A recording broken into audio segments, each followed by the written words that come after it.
idea. Don't worry about that one. It's just a unit measure of lumber, 12 by 12 by 1. Okay. When would I use that? Like area? Construction. Okay. So really you won't? Right. This you will use, however. This is one you should know. Absolutely. Okay. So the gross rent multiplier is what you use to figure out the annual comparables for rent. Or how do you figure out the gross rent multiplier? How do you find it? Yeah. The sales price divided by the annual rent. Can you do it with monthly? Yes, you can. Good. So if you were gonna do it monthly, you would. Is it divide the annual by 12 to get the monthly, and you still would take the sales price and divide it by the month? Right. So basically, it's price divided by rent. Okay. So when you have price divided by rent, you could do it annual or monthly. The difference is the monthly will obviously be a much bigger number.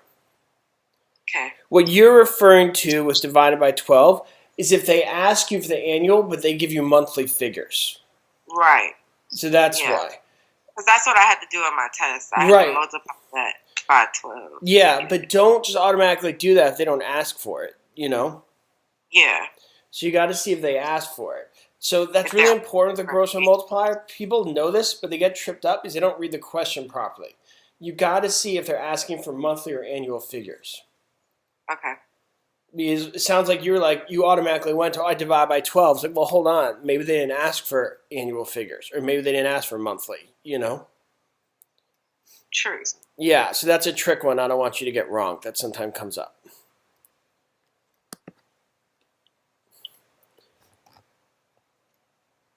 What's a franchise?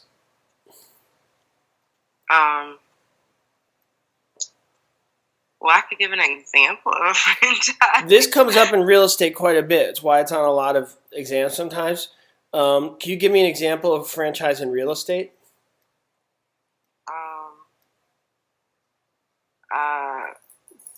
Like a brokerage franchise company.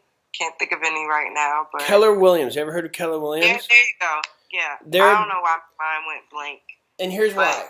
A franchise is when you're buying the brand and the name. Because they do a 6% profit share. Well, that's something different. That's commission. No, like if you and I wanted to open up a Keller Williams, right? We could actually open up. We own the Keller Williams. So we're buying into the franchise. We're using the Keller Williams name, their marketing scheme, all that kind of stuff. Right. Which is like McDonald's, Burger King. Yes. Walmart. Or Keller Williams. Right. Yeah. Gotta know this one. That's when something outside, like the outside forces, affect the value of your property. Excellent. Good.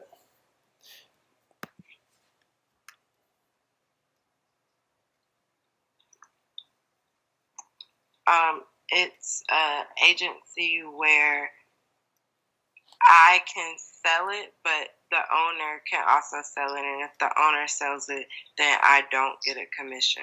Good. By the way, so we started this call by you saying you want general review, right? Yep. So I feel like this is a better way to do than almost the questions because we're going through stuff. We're banging through a lot of information like this. What do you think?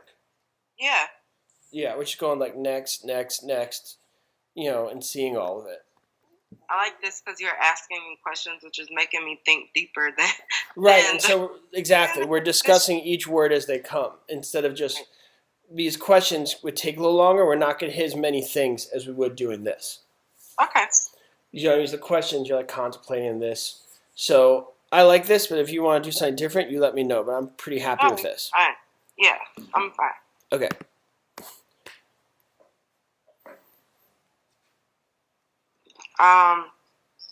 Equitable title. So it's like if I bought a house, but like if my mortgage still holds title, don't I have equitable title because I can get the title later. It's just not like a closed deal. It hasn't been paid off. It's not done. So you're right, but I'm going to simplify this for you. Okay. I want you to remember the word possession. Possession. Equitable title gives you the right to possession. Okay. Okay? Legal title is the right to sell.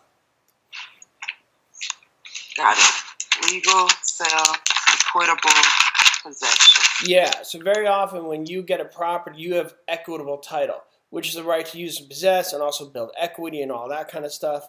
But you don't have full title until the loan's paid off. Right. Does that make sense? Yep. Okay. See, with the right to acquire legal title when a preceding condition has been met. What's that condition? Paying off your loan. Right.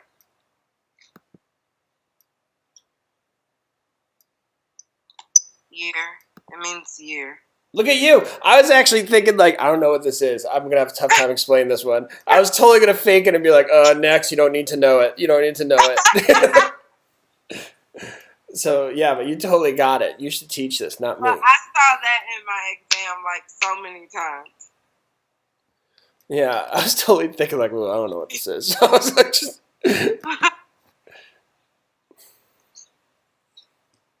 So a net lease is when I pay, like the tenant would pay utilities and taxes and maintenance as well as their rent.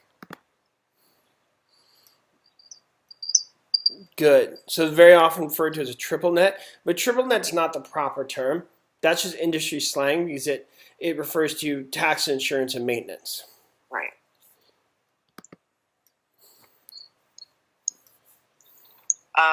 Like a summary of title. Bam. Good. And there's the word you were talking about, summary. This is in that lot and block thing. Good. And we don't do that in my state, but I know it has like 36 something in it. Good. 6 miles squares, 36 square miles. Yeah. You're totally going to pass. You know what you're talking about. I'm not worried about it.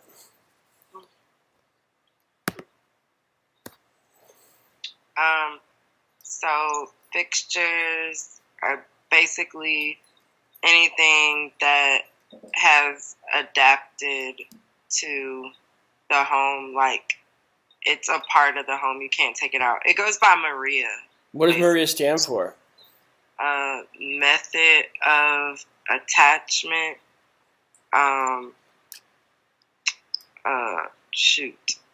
Adaptability, relationship, intent of parties, and agreement. Is cost a test for a fixture? Is cost a test? What'd you say? Is cost, how much something costs, is that a test for a fixture? No. Why? Because it has nothing to do with the price. It has to do with, like, if it become accustomed to the house, like if it's built into the house or a part of the house. And you know what the easier way to remember that is? What? There's no C in Maria. Yeah, I'll remember that. Right, because I said you remember the Maria thing, so, you know, make use of it. There we go. So if you had said, I don't know why, I just know there's no C in Maria, you would have been fine. Okay.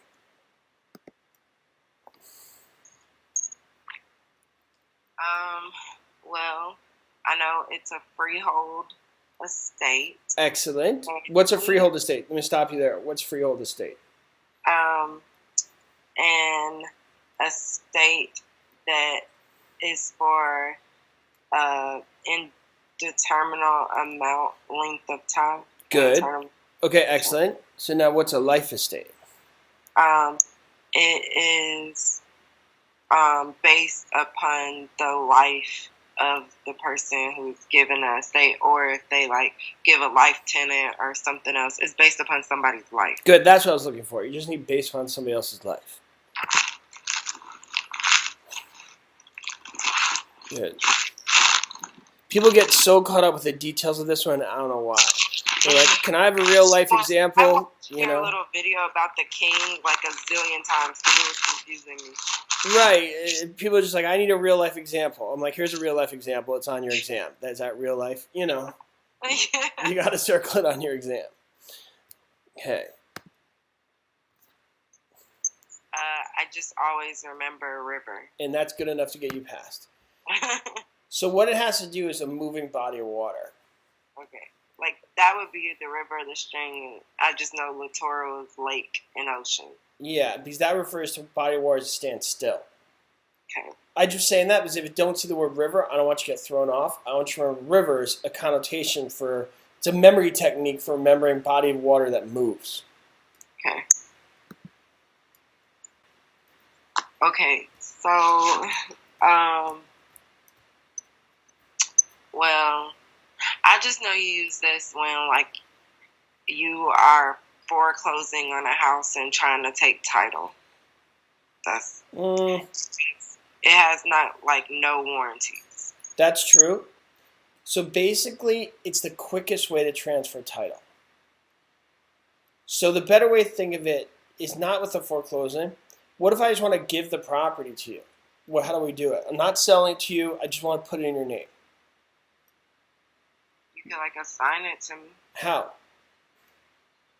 I guess a quitclaim deed. Yeah, a quitclaim deed.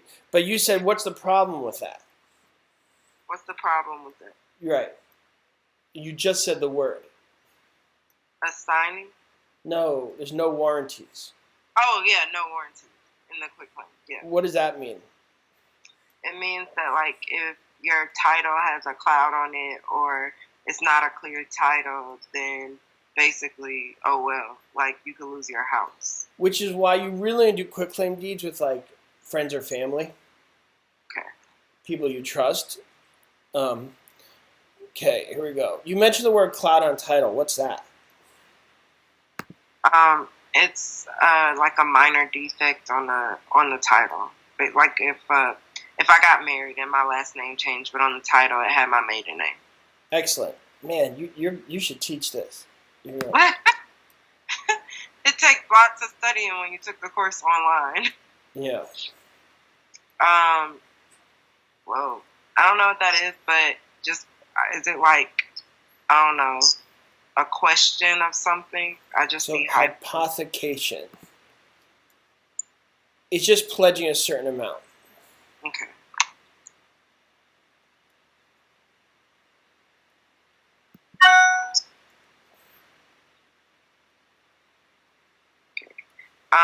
The giver of the property.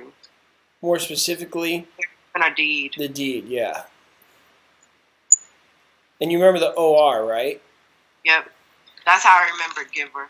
So you remember lessor, give, lessor, grantor, optionor, trustor, give, or propertor for your pleasure.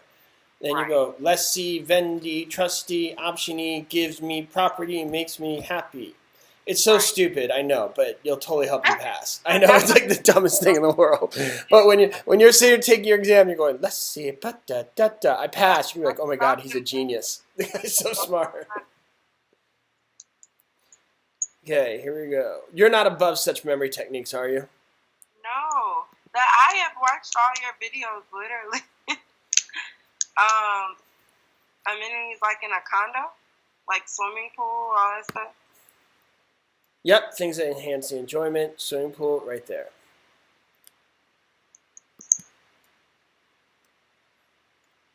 Just personal property. What would you use for real property? So bill of sales for personal property. What would you use for real property? A deed. Bang! I'm so impressed. Good. Thank yourself. I feel like we should have Family Feud. Boom. You know.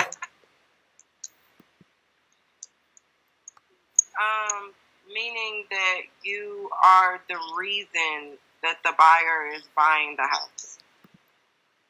Good. When is that important? In an exclusive listing. Yes. Well, and because... Or open listing, too. So an exclusive agency listing, exclusive right to sell, it's not important. Why? You said exclusive. What'd you say? An exclusive right to sell. This is not important. Why? Because an exclusive right to sell, like, you should be the only agent that is, like, bringing buyers anyway. Right. And the owner can't sell it on their own. So it doesn't matter who the procuring cause is.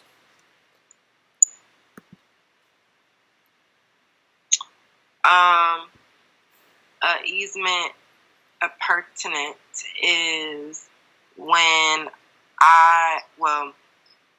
basically it's like a right to somebody's property and you're the dominant estate because it's a gift for me, right? Like, it's something that I'm going to use. Yeah, it's the right to benefit another's land. Basically to walk across, right? Yeah. All right. This one I always get confused with easement by prescription, but I know this is like the squatters rule. Like, if they take over your property in a hostile way. Good. So yeah, it's continued possession. Okay. So what's the difference between this and a prescriptive easement? There is none. Oh, okay. So it's the same thing. Right. Just the easement by prescription is more specific to easements. If you read this definition, this goes beyond just easements. Okay. Like you mentioned, the squatter rights. Right. So this goes beyond easements. The easement by prescription is specific to easements.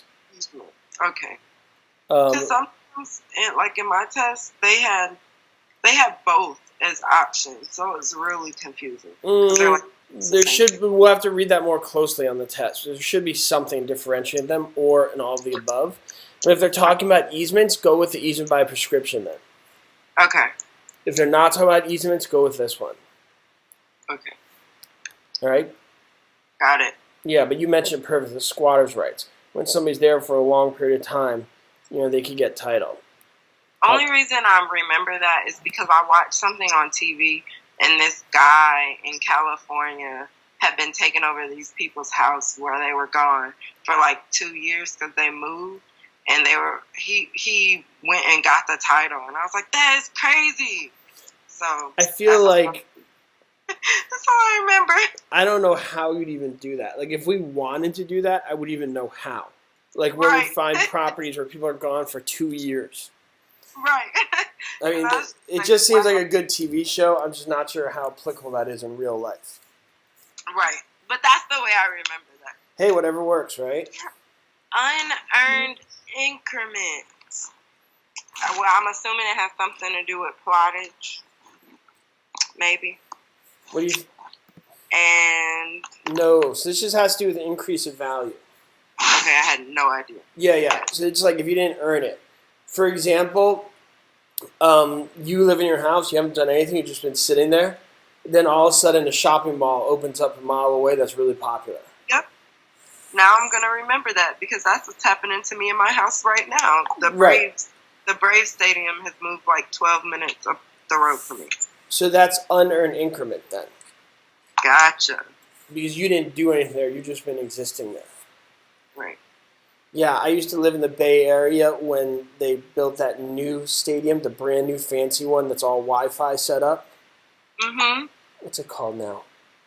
I forget what it's called. But you know what I mean? It was like a big deal. And right. Yeah, and people sit in the stadium and you can order your food with your iPad while you're sitting in your seat. That's really cool. I know. But it's all like overpriced hot dogs and stuff. Oh, man. Okay, accretion. Okay, addition. More land for something to do with water. Good. So it's when you gain land.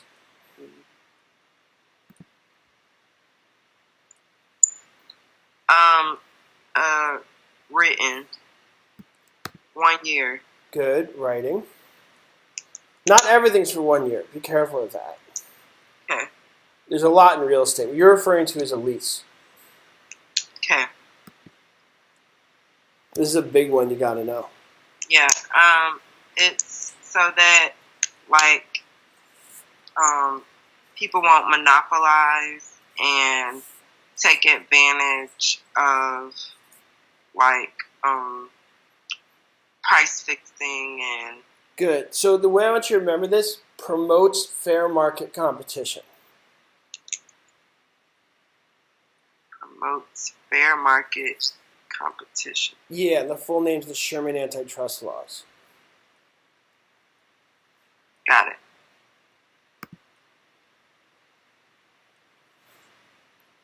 Okay.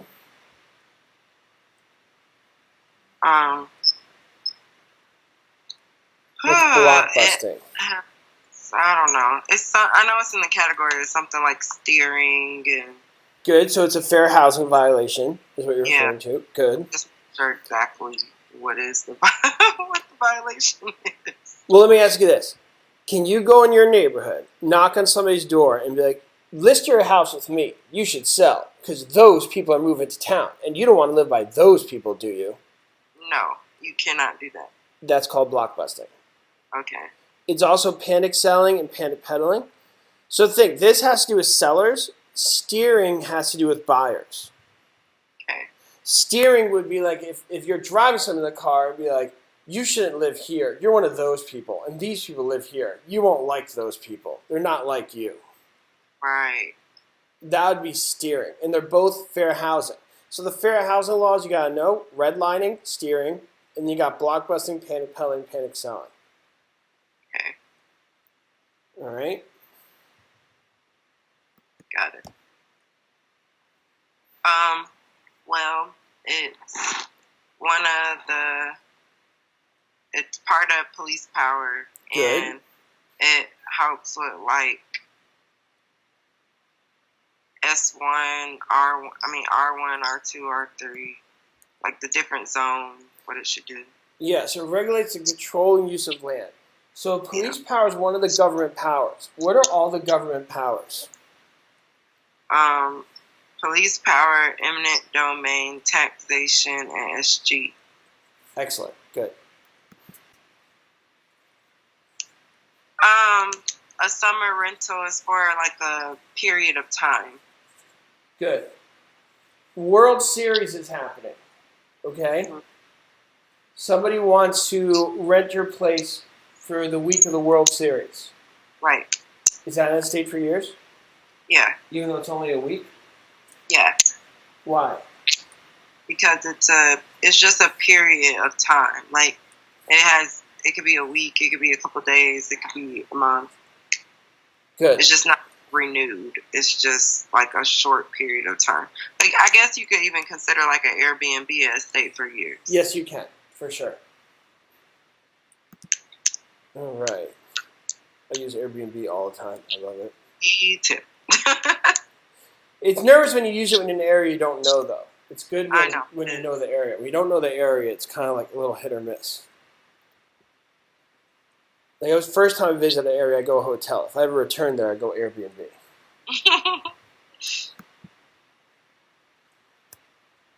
A mortgage broker? I guess somebody who oversees a mortgage company?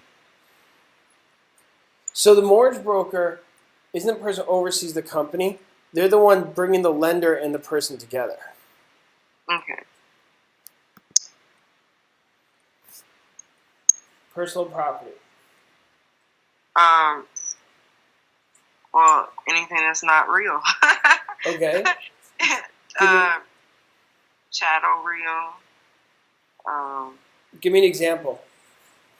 A personal property? Yes. A car. Good. So here's the way I want you to remember it.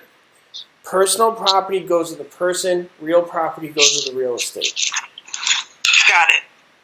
And personal property that becomes real property is a fixture. Right. Unless it's a trade fixture, and that's personal. Which is business, right? Right. Good. Excellent. I forgot what this is. Does it have something to do with a husband or a wife? No. Codicil is just an amendment. Oh, it's another word for amendment. In addition to a will, either by like modifying it or subtracting or clarifying it. Got it. Okay, so easement is the right to somebody else's land. Good.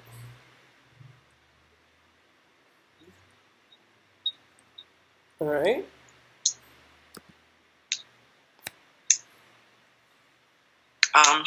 Illegal in Georgia. Illegal in a lot of states, but you still got to know what it is, right? Yeah, it's basically if I'm selling my house and I say I want 20,000 and you can take whatever is above that. Good. Why is that illegal? Why is it illegal in Georgia? I guess because a lot of people like get over on people when selling it. Well, in a very simple way, there's a conflict of interest there. Because if I want 100 grand and you tell me I keep anything above it, if you get an offer for 100 grand as my agent, you're getting screwed because you did all that work to find people and now you're getting nothing. But I'm happy. I got my 100 grand. So you're put in this really awkward spot as the agent who did a lot of hard work to find somebody. Right. And that's why it's a conflict of interest, because there's an inherent thing where you may not want to put in that offer because you know you're not going to make any money. Right. That makes sense. Percentage lease is... Oh, this is for, like, businesses. It's a percentage of the income that they would make. Like, your rent is based upon the income that the business makes. Exactly. All right. Okay, so it's about 1 o'clock, but we could do this again if you want to. Okay. I think that was good. All right, Maybe excellent. think a little bit. Yeah. So text me if you need anything, okay? Okay, will do. Thank you so much. But I think you're good to go. Thank you. All right. Good. Yeah, let me know if you need anything. Okay, will do. Okay.